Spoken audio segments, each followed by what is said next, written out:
मरहबा collection mall, readymade कपड़ों का भरपूर खजाना, jeans pant, T shirt, cargo pant, night pant, बच्चे और बच्चियों के लिए अच्छे खूबसूरत और उम्दा ड्रेस। पता याद रखें, जमुर हाई स्कूल मेन रोड, जैतून हजीन मस्जिद के पास, मालदा चौक, मालेगांव। मैं आपसे अपील करती हूँ कि डॉक्टर शोभा दिनेश बछाओ को आप भारी बहुमत से जिताएं, ताकि एक देश में एक ऐसी सरकार आए जो आपके लिए काम करे और जिसके नेता सेवा और समर्पण के आधार पर आपके लिए एक अच्छी मजबूत सरकार बनाए। धन्यवाद। Thank you so much ma'am. Ready sir, roll जी, स्टार्ट। 13 तारीख बरोस पीर शाम में 7 बजे से रात 10 बजे तक महाराष्ट्र के राज्यसभा के मेंबर जनाब इमरान प्रताप गढ़ी साहब लोकसभा के प्रचार के लिए मालेगांव तशरीफ़ ला रहे हैं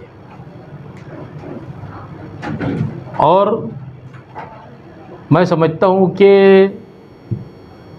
हम लोगों का जो भी अभी तक के इलेक्शन प्रचार कैंपेन शुरू है शहर के अंदर, धीरे धीरे खामोश सब चल रहा है। अब वक्त तो कम है, इसके लिए हमने इमरान प्रताप गढ़ी साहब को और प्रियंका जी से भी हमने टाइम मांगा था।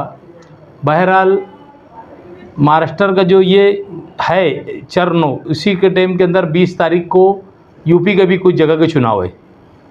इसके लिए प्रियंका जी का आना नामुमकिन है। आज भी मेरी उनसे बातचीत हुई, उन्होंने कहा कि यानी नहीं आ सकते क्योंकि मुझे आप यूपी छोड़कर नहीं जाना है, और कुछ दिल्ली वगैरह का भी उन्होंने जिक्र किया।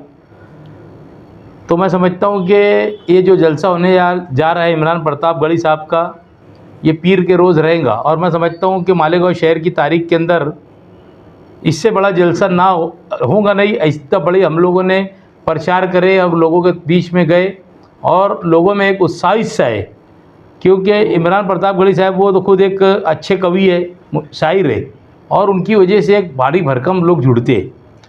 हम लोगों का मकसद है मालेगांव शहर के अंदर वोट का परसेंटेज 70 से ऊपर होना चाहिए।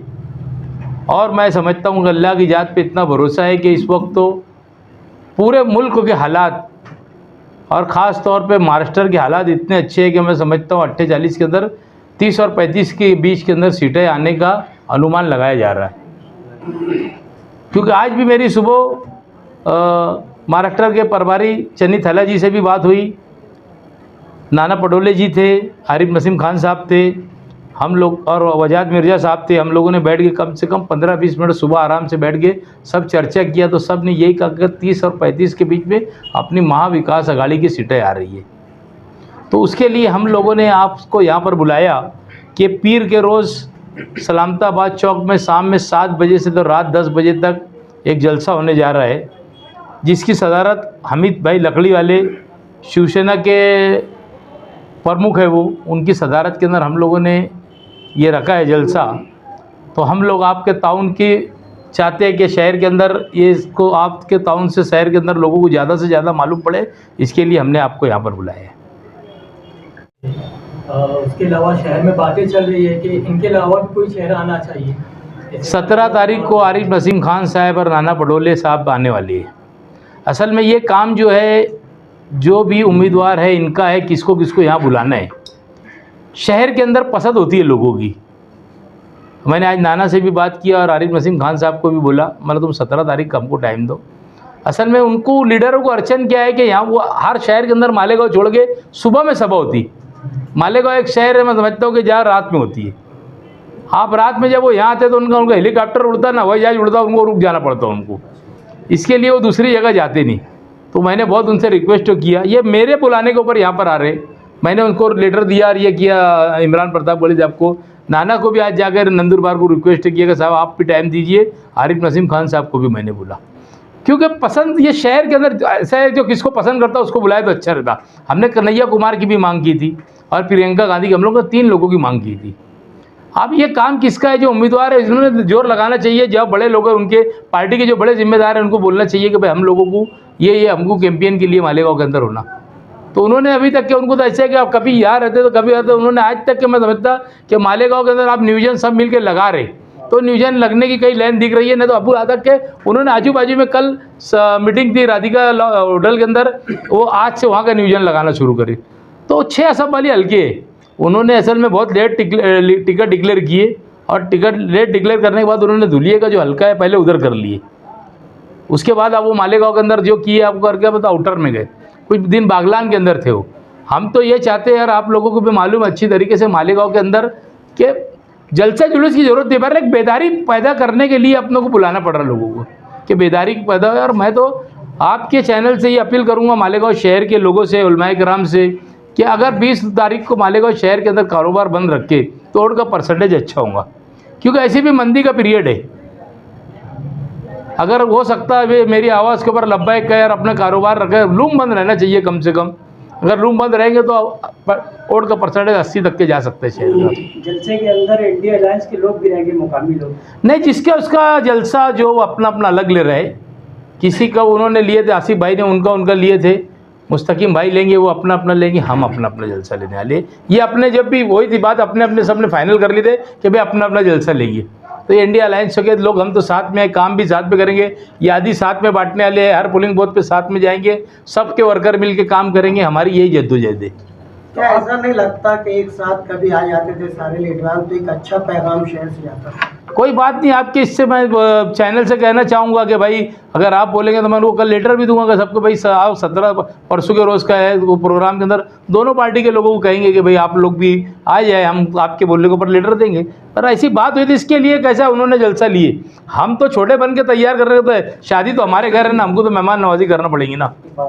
माजी में ऐसा हुआ है कि बड़े बड़े लीडरान जो हैं खास तौर से इस तरह के इलेक्शन में एक साथ एक प्लेटफॉर्म पर आए हैं, तो इस बार ऐसा मुमकिन क्यों नहीं हो पा रहा है? नहीं, मुमकिन असल में क्या है, हमारे बोलने के पहले यानी हमारे से जो अलहदा पार्टी जो के लोग जो अलायंस में उन्होंने ठहरा लिया था कि भाई हम हमारा स्टेज अलग लगाइए, तो उसकी गूंज हमारे तक आई तो नहीं बोल सके हम, उसके बारे में तो कोई सवाल नहीं आया।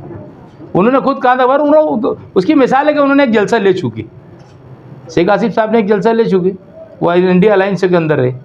अगर वो नहीं लेते और अगर ये सारी बातें होती तो हम तो कोई बात नहीं, हम तो एक प्लेटफॉर्म पे काम भी साथ में करने तैयार है, एक स्टेज के ऊपर भी आने तैयार है। हमको तो मालूम है कल हमको शेख आसिफ साहब के खिलाफ लड़ने का है, मुफ्ती इस्माइल के खिलाफ लड़ने का है, मुस्तकीम डिग्निटी के खिलाफ लड़ने का। आज मुल्क के अंदर हालात वैसे नहीं है, इसके लिए सबको मिल के लड़ना है, यही हमारी सबसे गुजारिश है। और एक साथ हम लोग यही अपील करेंगे शहर के लोगों से, सब सियासी पार्टियों की, कि अपन लोगों को जो है ये सीट निकालना है। और मैं समझता हूँ अल्हम्दुलिल्लाह कि आज कहीं ना कहीं हालात टर्निंग लेते दिख रहे हैं।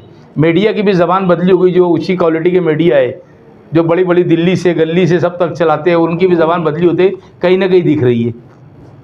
इंडिया अलायंस में समाजवादी है, एनसीपी है, इन लोगों ने तो जलसा लेने का ऐलान किया, कुछ ने ले भी लिया, कांग्रेस भी मेहनत कर रही है, शिवसेना उद्धव ग्रुप भी इसके अंदर शामिल है, उसकी कोई एक्टिविटी नज़र नहीं आ रही। एक बात सुनो, उद्धव ग्रुप का जो है ना मालेगांव के अंदर कुछ कार्यकर्ता है, और जो हम कल जिसकी सदारत के अंदर पीर के रोज़ जलसा लेने जा रहे हैं हमीद भाई लकड़ी वाले, वो शिवसेना उद्धव गढ़ के ही है वो भी, तो इसके लिए उनकी सदारत के अंदर मीटिंग ये जलसे कर उन्होंने आज से शुरू किया है एक्टिविटीज़। आज उन्होंने रैली वगैरह निकाला था, और मैं समझता हूँ कि वो वहाँ पर कल की मीटिंग के बाद आज कुछ ना कुछ उसमें दिखने लग गया कि भाई ये शिस्त काम की लग जाएंगी।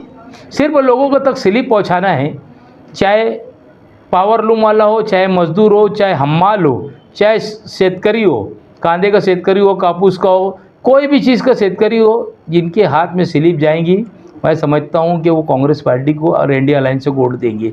क्योंकि सब 10 साल के अंदर यानी मार झेल के बैठ गए। जैसे अपने पुराने लोग बोलते थे ना कि भाई पहले शैतान कहीं दिखता तो बेटा लाहुल वाला लाखों होता है, इल्ला बिल्लाह लल्ली पढ़ना चाहिए। तो वैसा बात है भी बीजेपी के बारे में कि जब उसकी बात निकली तो सबको पढ़ लेना चाहिए।